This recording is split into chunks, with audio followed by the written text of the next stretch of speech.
Hi, welcome to the Daiku podcast and Daiku Game Pitch. And joining me today is Jeff Regner. Jeff, welcome to the show. We're going to be talking about Oh Death, and I'm excited to learn more. But first of all, just welcome.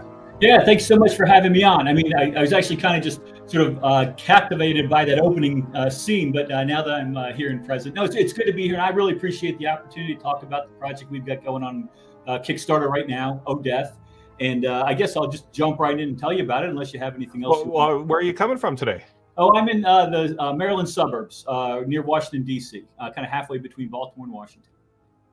Cool. Well, welcome to the show. And for all the viewers out there that are in the Baltimore, Maryland area. So tell us a little bit about Oh Death. Yeah, so Oh Death, this is a little piece of the cover. It's a slice of it with some logos slapped on it, but it's a second level adventure for compatible with Dungeon Crawl Classics. Hopefully most folks are familiar with DCC. We can talk a little bit about that later if I think they're not. And it's set in the Shudder Mountains. So the Shudder Mountains are sort of a fictionalized fantasy version of the Appalachian Mountains, mostly down south in Carolinas and Georgia on up as far up as Virginia. The adventure itself it was inspired by the song Oh Death. For those of you that have heard Ralph Stanley's take on it, it is a haunting but traditional folk tune. And what I tried to do with Oh Death was to sort of capture the magic of that song and put it in here in the context of the Shudder Mountains. And just a little bit of the plot. I'm going to try to avoid any spoilers, but the way it starts out is your party of adventurers, fantasy adventurers, are going through the Shudder Mountains. There's an initial encounter that sort of sets the tone and introduces some of the elements that the party will see much later in the adventure. But then they hear over the ridge come a high lonesome sound, a singing. And it's the song Oh Death. And they approach the cabin where the music is coming from. And what they see in there is a woman lying dead on the floor, Effie Burrell. And she's, so there's a little bit of about that on here. So she has died because she has consumed too much moonshine. And the moonshine was infused with the spirit of Chisqua, an ancient eagle spirit that gets tied in later in the plot. She's dead. Her young husband, Ossie Burrell, is over her singing a song, Oh Death, which in the game mechanics is similar to Mr. Death, I Ain't Ready to Go, but he is trying to revive her with this old folk song that fends off death. And who shows up, of course, is the Grim Reaper now to sing the bass part to his tenor. And they are now in a three-way tug of war. The ancient spirit, Chisqua, Ossie Burrell, Effie's husband, and death itself, in a three-way tug of war for this young girl's soul. And that launches the adventure. And from there, there's they cross thousands of years of history, go deep into the Shudder Mountains in a traditional dungeon crawl type of format, and then back to the cabin to resolve this three-way tug of war. And so that's it in a nutshell. What inspired you about that, like kind of the Appalachian setting, Shudder Mountains here? But how did you kind of come up with the concept? Yeah, well, I mean, so it's sort of a long and circuitous route, although just so the short version is that the Shudder Mountains speak to me. I mean, I know the Appalachian Mountains. I'm not from deep in the Appalachian Mountains, but I've lived on the East Coast all my life, hiked many, many miles through there, spent some of my formative years down in Southwest Virginia. And so it's a world I'm familiar with, but the way we got there and the way I got there this time was on a skull ship. From another adventure in the Dungeon Crawl Classics world. I was running a very loose campaign with some friends here on Sunday morning, and we decided we were going to play whatever was fun. And so we started off with some more traditional, fantasy type modules within the DCC world. Ended up playing one of them is called Expedition from Algol, written by Julian Burnick, fantastic game master. And now I've got a little spoiler of his, but you could end up with a vehicle that will allow you to travel to different worlds. And one of my players came in and said, "Hey, we've got to try the Shudder Mountains." And I'm like, "Okay, let's try it out." So I borrowed his book, read through it, and we played one of the modules in there, and it caught on. The table loved it. So I wrote this one as a follow-up to the first adventure we played to solve a problem we had with the cleric who had a disapproval problem and needed a quest to go on. In DCC, quest for it is sort of a slogan whenever there's something that needs to be done, obtained, fixed, go on a quest and solve it. This was a quest to resolve some cleric disapproval. And this is the inside of the book. And the dungeon crawl on the left-hand side. So if you're going to play this adventure, kind of squint your eyes and don't look too close. But then on the right-hand side, we have under the introduction some of the play testers, and a handful of those folks were there for the original run, and then also there in GaryCon 14, I played at a table, and I signed up to play to run a game there, and at that moment the game that was on my drawing board was O Death, and so I play tested it there, and it crashed and burned. My players I don't think would say that, but from my side of the screen, and I don't really actually use the screen, but my side of the screen, I felt that way. I took it back that summer, tore it down to its basics, threw away the stuff that didn't work, put more back in, and put it together. And your question was about the Shudder Mountains and why, but part of it is when you go back and look at this adventure or any adventure in a place that you're familiar with. I mean, it's one thing to fight a dragon in fantasy medieval Europe. You know, maybe you've been to Europe, maybe you haven't, but it doesn't speak to you the same way as when you're encountering monsters in your own backyard. And that's what works with the Shudder Mountains, particularly for those of us on this side of the pond. I mean, it's a really good setting for that. Great map. And who did the map for you? Oh yeah, this is Brendan Williams. I found him through a friend of a friend. One of actually two of my players had played at his table. He runs some games, and they would always say, "Hey, Brendan has these great handouts. How come you don't do that?" Well, the reason I don't do that is because I can't draw like Brendan. And so I talked to him. He's a professional illustrator, multimedia guy, and does this as well. And so I roped him in to helping me out with this, and he does most of the illustrations in the book are by Brendan Williams. Cool. And is that another of the illustrations? No, this actually is one of the monsters from the not the final scene, but deep in the dungeon crawl. And it was actually my wife drew this. She is not a professional artist because I didn't pay her, but she's got a dark side, I guess, and a good hand with the pen and ink types of work. So I asked her to draw something. This is what she came up with. And she's got a couple other pieces in the book too, but that was the one that spooks me the most. So I went ahead and put that in there. Yeah, and so talk about where the idea came from. As I was diving into doing this scenario, and certainly during the rebuilding, I took a deeper dive into all this material to infuse a better and sort of more richer feeling from the Appalachian Mountains and the Shudder Mountains into it. So obviously it's inspired by O Death, the folk tune. We've already talked about Ralph Stanley, his take on it, if you've heard that. And actually, when I ran it the first two times, I think I did this at GaryCon. I don't draw. I also don't sing. But the game master is called upon to sing O Death, all parts if they want to. But I played Ralph Stanley's version in a couple of play tests, and I sang it in the last couple of play tests.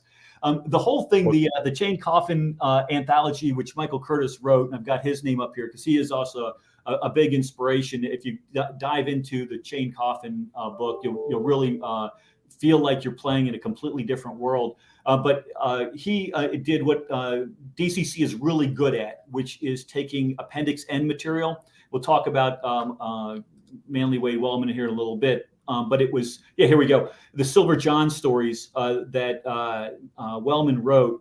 Wellman was a professor, I think, in North Carolina, a short story writer, and he appears in Appendix N. And he wrote a series of stories starring or with the protagonist being a guy named John, and John the Balladeer, or Silver John, depending on where you read about him. But each of the stories has a similar structure, and it's this wandering musician. He's got a silver strung guitar, and he goes from place to place in the Appalachian Mountains and encounters some sort of magic, usually something that's plaguing the locals, and the stories about how that gets resolved. And he is sort of the lawful good cleric of the Appalachian Mountains. And Wellman comes out and spells it out in one of his books. I think it's Vandy. where he talks about John as being John the Baptist, an allegory for John the Baptist. But he goes through the Appalachian Mountains, and those stories, along with some other, and there's lots of fiction that comes out of the Appalachian Mountains, but inspired Michael to put together the Chained Coffin and publish that as a scenario book.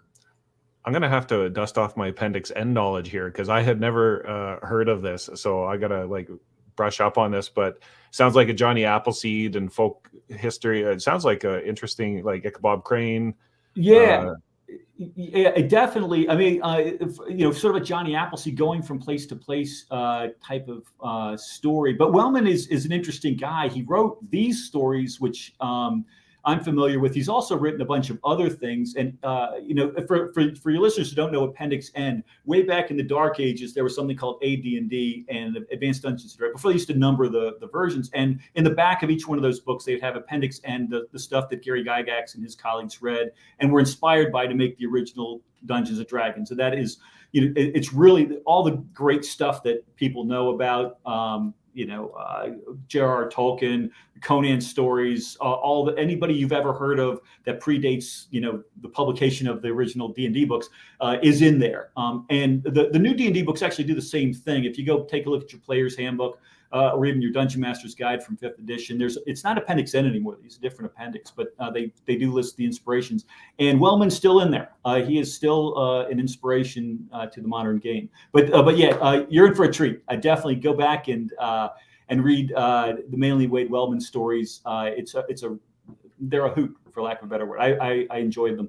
And so this is sort of what then that was the first iteration of the Appalachian Mountain lore. This is the current iteration. This is Michael Curtis's Chained Coffin that Goodman Games put out. And it's a thick book. It's kind of hard to see, but it's got, 6 or 7 adventures in there. But then the front half of the book has got all of the lore and stuff like that. And so I tried to lean into that. Somebody is chatting on here. Oh, Stephen Surratt, is talking about Appendix N. Is the Silver John was the Appendix N inspiration for the D&D Bard, and that's spot on. Although it's interesting, one of the things that Michael decided not to do in the Chained Coffin was he does not create a new class for a Bard. Because folk songs and folk magic are a big part of this setting that you don't find in any other, or in most other, D&D spin-off types of games. But they're, it's sort of the endemic magic of the Appalachian Mountains, right? Those home remedies, the songs and curses and so forth. But there is not a bard class that sings those songs, and he did that quite deliberately. Quick question for you, or maybe a pitch that you can say. So I think everybody's probably heard of Dungeon Crawl Classics by now, but what's your pitch for like why it's such a good retro clone, although it's a new thing? Just tell us why DCC. Talk about it. It is kind of not a retro clone. I mean, it's a modern rule set, although it's got a real throwback sort of vibe because it leans into the Appendix N material. But my pitch, and this is exactly what I say when I'm at my FLGS here in Columbia, is, I like those other games because they're polished and well done. So is this, but this is fun. And that's really what DCC brings to the table. Is it takes a lot of the things that you know from all of the other fantasy games that you played, and it takes more of a maximalist approach, which is different than a lot of the OSR games that sort of tend to try and bring you back to 1979 or whenever those books were published. This is not the game the way it was. This is the game the way we remember it.